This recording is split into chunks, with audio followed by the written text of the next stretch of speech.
Implémenter une interface utilisateur dans Unity peut vite devenir compliqué, chaotique et lourd au niveau des performances. Unity a donc développé un outil pour créer l'UI de vos jeux et applications. Nous allons regarder ensemble si le moment est venu de franchir le pas. Bonjour à tous, c'est Arnaud. Créer une interface utilisateur dans Unity, c'est pas toujours fun. Le système actuel, Unity UI ou GUI, fait le boulot, c'est clair, mais c'est pas un outil répondant aux normes actuelles. Unity a donc développé une nouvelle manière de créer vos menus, boutons et éléments d'interface, l'UI Toolkit. Dans cette vidéo, on va voir ce qu'est UI Toolkit, ses avantages, ses inconvénients, à quels utilisateurs ce système s'adresse et dans quelles circonstances l'utilisation de UI Toolkit prend tout son sens. On va créer notre premier élément d'interface. C'est parti. Assurez-vous de rester en ma compagnie jusqu'à la fin de la vidéo. On jettera un coup d'œil sur ce qui est pour moi l'atout majeur de UI Toolkit. Et si le contenu de cette chaîne vous plaît, abonnez-vous et cliquez sur la cloche pour ne pas rater les prochaines vidéos. Lâchez un pouce bleu, un commentaire, c'est un moyen gratuit pour améliorer mon référencement et c'est grâce à vous que cette chaîne grandit. La création d'interfaces utilisateurs dans Unity a connu quelques évolutions majeures au cours des dernières années. Les plus vénérables d'entre nous se rappellent de IMGUI, premier système d'interface de Unity créé exclusivement en code. Puis arriva Unity UI en 2014 où UGUI est l'architecture basée sur les GameObjects, un peu avant Unity 5. Et Unity a récemment proposé un projet démo pour illustrer leur nouveau système de création d'interface disponible depuis 2021, UI Toolkit. Ce système s'inspire des standards des technologies web. Donc, si les termes CSS et XML vous parlent, si la séparation entre structure et style vous semble naturelle, si vous avez déjà créé des sites web ou des applications web, eh bien, vous ne devriez pas être dépaysé. Pour les autres, et ceux qui veulent une introduction en douceur à l'UI Toolkit, c'est bien ici et maintenant que cela se passe. Bon, premièrement, à qui s'adresse UI Toolkit ? UI Toolkit est parfait pour les jeux tournant sur des résolutions différentes, sur mobile par exemple, et les jeux faisant un usage intensif des éléments d'interface utilisateur, comme les jeux de gestion, les RPG et les 4X, bref, des jeux avec plein de menus. Il présente quelques avantages majeurs par rapport aux deux autres techniques. Déjà, l'UI et vos menus n'encombrent plus l'écran ni votre scène dans l'éditeur de Unity, tout ça est géré séparément. Il est plus facile aussi d'adapter l'interface utilisateur à différentes résolutions. De plus, la séparation du style, de l'architecture et de la logique va réduire les risques de conflit lorsque vous mettrez les travaux de vos collaborateurs en commun sur votre système de versionning. Et enfin, cette technique est plus légère et donc plus performante. Mais ce ne sont pas ces atouts qui m'ont fait passer sur UI Toolkit pour mon nouveau projet professionnel. En effet, UI Toolkit m'a permis de gagner énormément de temps et je vous l'explique dans quelques instants. Mais bon, concrètement, comment cela fonctionne?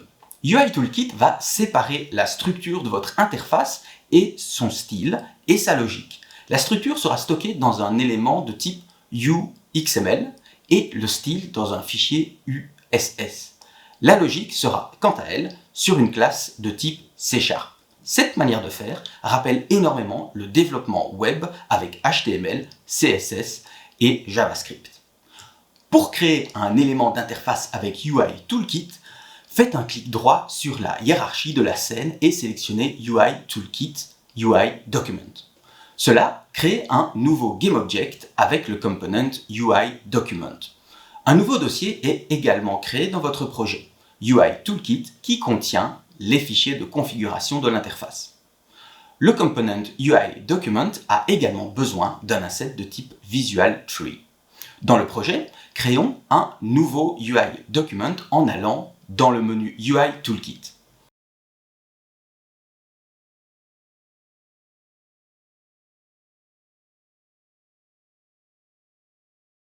S'ouvre alors une nouvelle fenêtre, le UI Builder. C'est un outil visuel qui permettra de créer votre interface et de remplir les fichiers UXML et USS correspondants.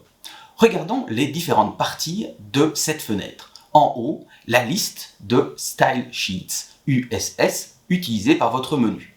La hiérarchie, juste en dessous, est très similaire à la hiérarchie de la scène. Elle reprendra les différents éléments de notre menu. La librairie rassemble les différents types d'éléments que nous pouvons ajouter, texte, boutons, sliders, etc. UXML Preview nous donne l'aperçu de UXML résultant de la création de notre menu. Pareil pour le USS Preview. L'inspecteur, quant à lui, tout à droite, reprend les paramètres de chaque élément, un peu comme l'inspecteur de la scène. Et enfin, le viewport affiche le résultat de notre travail. Commençons la création de notre menu en ajoutant un Visual Element, le bloc de base de l'interface. Dans l'inspecteur à droite s'affichent tous les paramètres de cet élément. On peut par exemple lui donner un nom, l'équivalent d'un ID CSS qui permettra de l'identifier. Rajoutons-lui un label contenant un texte.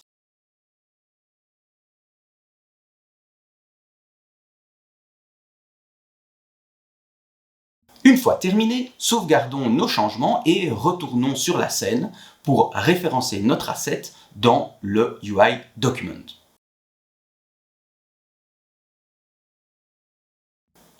L'élément d'interface apparaît alors sur la scène, mais la couleur de texte est noire au lieu de blanche dans l'UI Builder. Pour régler cela, nous devons adapter le thème graphique de l'UI Builder en le faisant correspondre au style par défaut du mode Runtime. Le texte est maintenant noir, mais le fond de l'interface est transparent.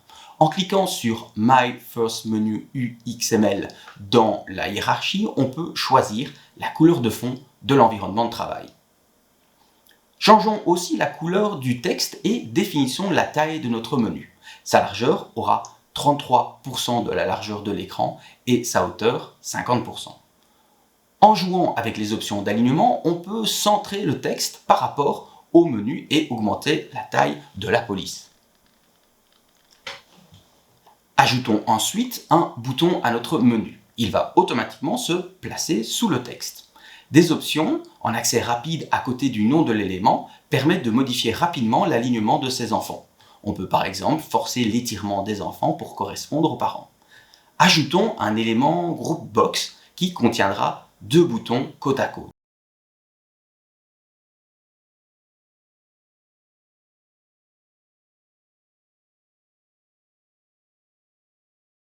En jouant avec les options Flex Grow de ces boutons, on peut adapter leur taille relative. On peut ensuite centrer tout le contenu en choisissant l'option correspondante dans les options d'alignement. Par défaut, Groupbox a des valeurs de padding et de margin qui renseignent les marges intérieures et extérieures de cet élément. En réduisant les margins left et right à 0, les enfants du groupe s'alignent verticalement avec le bouton du dessus. Il est aussi très facile d'ajouter une bordure à notre menu, ce qui n'était pas évident dans UI de Unity, ainsi qu'un radius.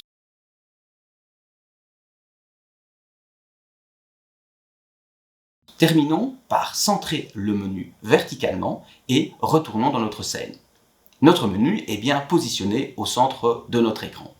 Remarquez qu'aucun GameObject supplémentaire n'est apparu sur la scène. Résultat, une scène plus claire.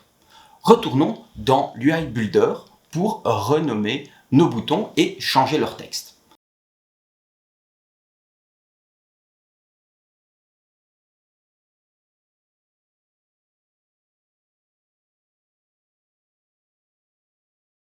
Ajoutons un brin de style grâce à la fenêtre Style Sheets. On peut y créer des classes afin de réécrire certains paramètres d'un élément. Créons la classe Menu Button ainsi que Menu Button Hover pour changer l'aspect du bouton lorsque la souris le survole.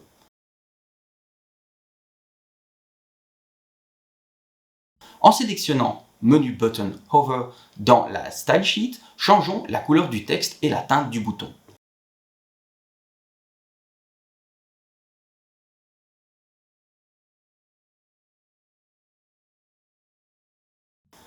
Glissons la classe Menu Bouton sur chacun des éléments de notre menu et on peut vérifier qu'un élément appartient à une classe spécifique en regardant dans la partie Style Sheet de l'inspecteur.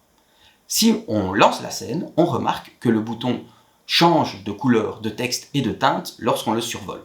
Pour être encore moins subtil, changeons la couleur de l'arrière-plan.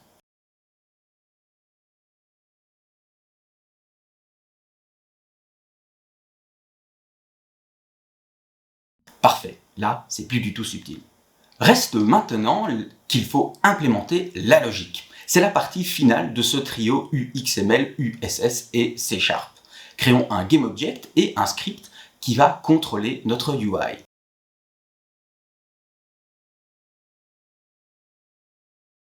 Dans cette classe C#, référençons le UI document de notre menu.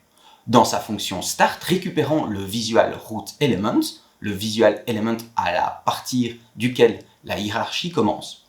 Récupérons ensuite nos 3 boutons en effectuant une query sur notre root visual element, en spécifiant la classe button et le nom du bouton à retrouver. Je trouve cette approche un peu dangereuse, car un simple changement de nom peut casser complètement la connexion des boutons. On verra comment minimiser ce risque dans une prochaine vidéo. Lorsque tous les boutons sont enfin récupérés, on va détecter le clic de la souris en ajoutant un callback avec la fonction register callback. En plus du type d'event à détecter, click event ici, on peut renseigner un type personnalisé, un string par exemple. Dans les parenthèses, on spécifie alors le callback, debug log text, et la valeur du string à passer. Reste enfin à définir ce que debug log text va faire et à appliquer la même logique aux autres boutons, mais avec un texte différent. Et voilà.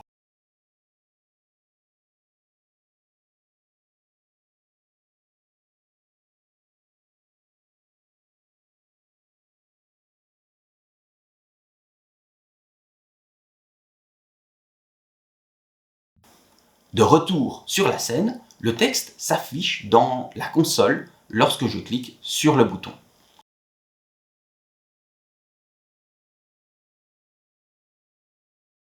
Vous avez donc maintenant créé votre premier élément d'interface avec UI Toolkit. Mais le grand avantage de cette méthode, et qui a motivé son utilisation sur mon nouveau projet, c'est qu'elle peut être utilisée à la fois en runtime et dans l'éditeur. Je vous montre cela tout de suite, mais avant, un point quand même sur les quelques limitations de cette méthode. Premièrement, UI Toolkit est seulement utilisable pour une interface utilisateur en 2D, en overlay, pas de worldspace ici. De plus, UI Toolkit ne supporte pas de shader et matériel custom. Il n'existe aucun support pour le Visual Scripting pour le moment, et enfin, Unity Toolkit est réservé à Unity 2021 et plus. Malgré ces limitations, n'hésitez surtout pas à expérimenter avec l'UI Toolkit. Unity a l'intention de le pousser en avant et un projet démo est disponible sur l'Asset Store avec plein d'exemples intéressants, un lien est en description. Bon, comme je l'ai dit, mon menu pourrait être intégré sans grande peine dans une fenêtre éditeur. Et ça, c'est extrêmement puissant et ça constitue selon moi un avantage majeur dans certains cas. Prenons un exemple concret. Imaginez que vous développez un éditeur de niveau pour votre équipe de designers et que vous souhaitiez que cet éditeur soit également disponible in-game pour que les joueurs puissent aussi créer leur propre niveau. Eh bien, votre outil éditeur peut rapidement être intégré au sein même de votre jeu s'il a été créé avec l'UI Toolkit. Vous ne faites le travail qu'une seule fois. Pour créer une fenêtre éditeur personnalisée dans l'UI Toolkit, faites un clic droit dans votre projet et dans l'option UI Toolkit, sélectionnez Editor Window. Un pop-up apparaît alors dans lequel vous pouvez renseigner le nom de votre fenêtre et créer automatiquement le script C#, le UXML et le USS. Votre nouvelle fenêtre s'affiche alors avec 3 beaux messages de bienvenue. Un dossier éditeur contenant les fichiers est également apparu dans votre projet. Ouvrez-le et cliquez sur le fichier UXML pour ouvrir l'UI Builder. Dans la partie librairie, cliquez sur le bouton Projet pour accéder aux autres fichiers UXML et les importer dans votre fenêtre, un peu à la manière d'une préfab.